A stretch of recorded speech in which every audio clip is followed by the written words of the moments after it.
Welcome to the History Channel. You join me here today in Greenwich Market. It was established in 1737, as it says on the sign up there. But today we're not just going to be wandering around the market, we've already taken some footage for you, but we're having a wander around Greenwich itself. And I'll be taking you off the beaten track that most tourists don't see.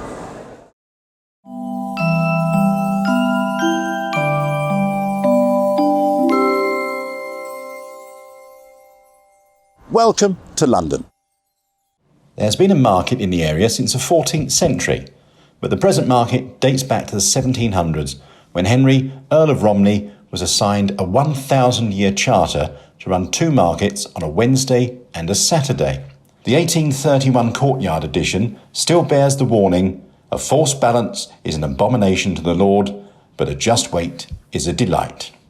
Now there's a warning to all traders. Viewers all know me as Lord Hume, and but some people don't know that I'm actually born in the East End of London. You can tell from my accent, can't you, that I'm an East Ender, and I now live in North London. But one of the things I was raised on was pie and mash, and in my humble opinion, one of the best pie and mash shops in the world is here at Goddard's. Now, I'm going to try and teach James a little bit about the history of pie and mash when we go in, and he has his first ever taste of this wonderful East End food. So I think it's time to eat, don't you? So James and I are now in Goddard's, yes, which is a wonderful pie and mash shop, and this is what we got here.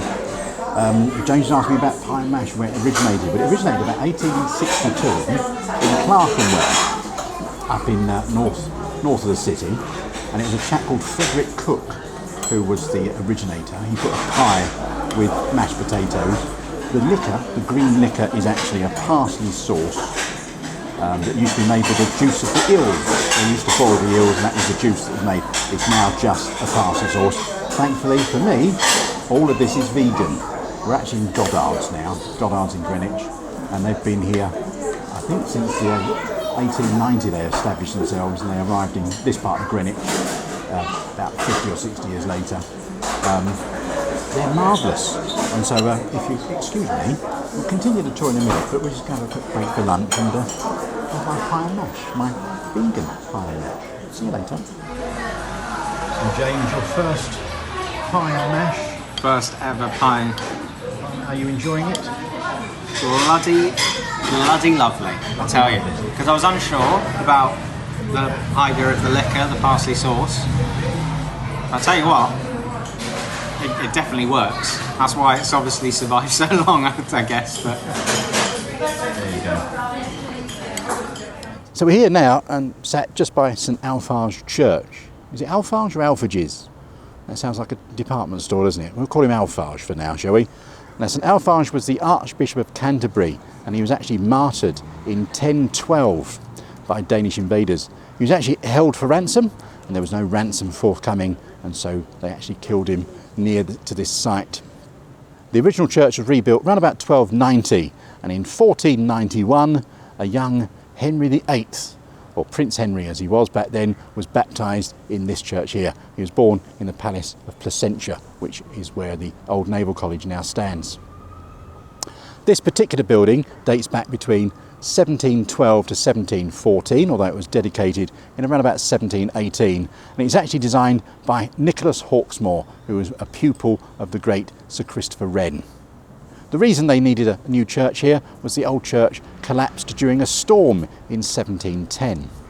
The actual tower itself doesn't date back from the 1700s, it dates back a little bit further than that. I think 1780 or 1790 the tower was actually added to the church itself.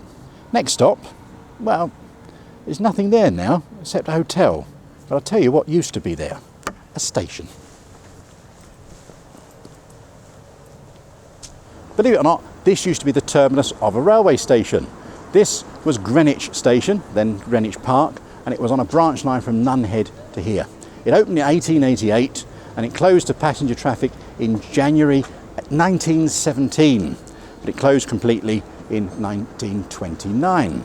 It then became a builder's yard and, believe it or not, a billiard room as well.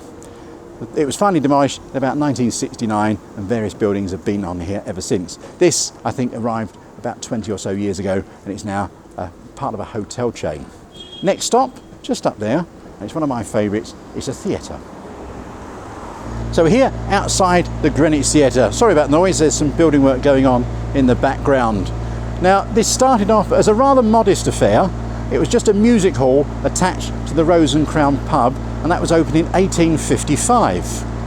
In 1871, Charles Crowder rebuilt the theatre, and it was renamed as Crowder's Music Hall, with 1,000 seats. In 1898, it was rebuilt again by designer John Buckle, and renamed the Parthenon Theatre of Varieties. In 1902, the Barnard brothers took over and renamed it after themselves as Barnard's Palace. By 1915, it was renamed the Greenwich Hippodrome and was a variety theatre right up until it was damaged by an incendiary device during World War II. The theatre itself reopened in 1969, and it's now a 421-seater.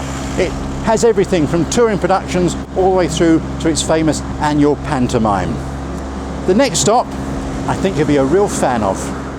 See, you'll be a fan. Get it? Fan Museum? No? Hey. Please yourselves. Anyway, this building was actually a Grade 2 listed building. It was opened in 1721. But in 1991, they actually decided to open a fan museum. And inside here, there are around about 4,000 different hand fans from around the world.